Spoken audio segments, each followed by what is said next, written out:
مہینے towards the end زبیر صاحب یہ سوال میں فار آبویس ریزنز کاشف صاحب سے نہیں پوچھ رہا ہوں کیونکہ سندھ میں انفارچونیٹلی زیادہ پرابلم ہے لا اینڈ آرڈر کا, یا تو موبائل بھتہ, ٹارگٹ کلنگ, اسٹریٹ کرائم, پلاٹوں پہ قبضے, یہ یعنی ان بنیادی مصیبتوں سے جان چھوٹے گی تو بندہ کوئی آگے کا کچھ بڑے لیول پہ کوئی سوچے گا. یا تو کچھ لا اینڈ آرڈر کی تناظروں کی بات ہوئی ہے کیا؟ نہیں, اس پر کافی گفتگو ہوئی, لا اینڈ آرڈر پہ بھی, قبضے پہ بھی, زمینوں کے قبضے پہ بھی, اور کرپشن پہ بھی, اور بھتے پہ بھی, اور ان ساری چیزوں کے اوپر کافی لمبی چوڑی کو گفتگو ہوئی. اور انہوں نے اسی آن دا اسپاٹ آرڈر دیا ڈی جی جنرل اظہر کو کہ یو گو آفٹر دیم, ٹیک آن کریں اس کے اوپر. ان دیز کلیئر ورڈز جو آپ کہہ رہے ہیں, ان دیز کلیئر ورڈز, میں جو ٹی وی پہ ہوں آپ کے ساتھ کہہ رہا ہوں, پورا پاکستان کو دنیا سن رہی, تو انہوں نے ان دیز ورڈز انہوں نے ڈی جی کو کہا کہ اس کو آپ نے ختم کرنا ہے. اور ہمیں جو ہے نا, پھر میں نے ڈی جی سے باہر نکل کے کہا, انہوں نے بولا جب آرڈر آ گیا نا صاحب کا, جنرل صاحب کا آرڈر آ گیا ہے, آپ مجھے بتائیں کہاں کہاں کیا پرابلم ہے.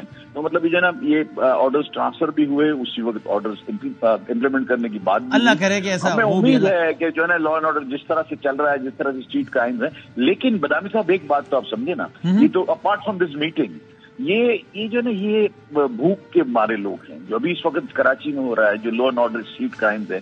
دیکھیں, empty stomachs are actually drag to the crimes, یہ کوئی پرانی حقیقت ہے. جس طرح سے آپ نے جو ہے نا اس کے طرح جیسے وہ سنتے ہیں کہ empty stomachs are easy to buy, وہی پوزیشن ہے ان کی, ان کے پاس کھانے کے لیے نہیں ہے. ہم کو فنڈامنٹل چینجز پاکستان میں لانے پڑیں گے, جس کی بات جنرل صاحب کر رہے ہیں. وہ فنڈامنٹل چینجز جس سے کامن آدمی کو فائدہ پہنچے, ورنہ اس کے علاوہ جو کچھ ہے وہ آپٹکس ہے, وہ کاسمیٹکس ہے. صحیح بات ہے. And last but not the least, Zubair صاحب پچھلے آرمی چیف بھی تاج رہنماؤں سے ملے تھے, آپ تھے ان میں جب باتوں سے ملاقات کرتے تھے؟ میں نے ہر ملاقات میں تھا, اور میں نے ختم ہوتے وقت یا اگر میں سے کمپیریزن, تو کوئی کمپیریزن یعنی وہی میں بتا رہا ہوں. دیکھیں, جب بھی کوئی نیا آرمی چیف آتا ہے تو وہ پرانے آرمی چیف کے ساتھ آتا ہے کراچی, اور ہم اسی آڈیٹوریم میں بیٹھ کے ان سے بات کرتے ہیں.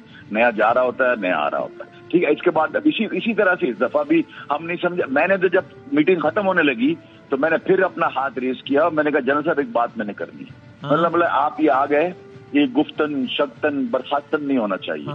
ہم یہ چاہتے ہیں کہ آپ آ جائیں, آپ مجھے بتائیں ہر مہینے ہماری اگر ملاقات نہیں ہوگی اور اگر ہم اس کا فالو اپ نہیں کریں گے تو اس کی اس میٹنگ کا کوئی فائدہ نہیں. مجھے کیسے پتا چلے گا کہ آپ نے کیا کام کیا؟ مجھے اگر میری کوئی اچھائی نظر آتی ہے تو میں آپ سے خود کہنا چاہتا ہوں کہ آپ نے یہ کام کیا, بہت اچھا کیا. تو مجھے آپ یہ وعدہ کریں گے ہر مہینے کی آخری ہفتے میں ملیں گے.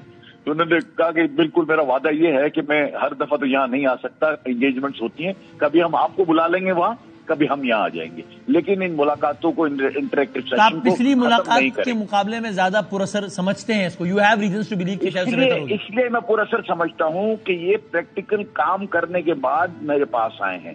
ایک اتنا بڑا آدمی جب یہ کہہ رہا ہے کہ میں ایم بی ایس سے میں وعدہ لے کے آیا ہوں, میں یہ ملاقات ہوئی کہاں تھی بائی دا وے؟ یہ کور 5 میں کراچی میں جو کور کمانڈر کا دفتر ہے, اس میں آڈیٹوریم ہے, اسی میں. صحیح, تھینک یو ویری مچ زبیر صاحب, بہت شکریہ. زبیر صاحب اور کاش رہے تھے, اہم باتیں بتا رہے تھے کہ جو افواج پاکستان کی سربراہ سے. سو یہ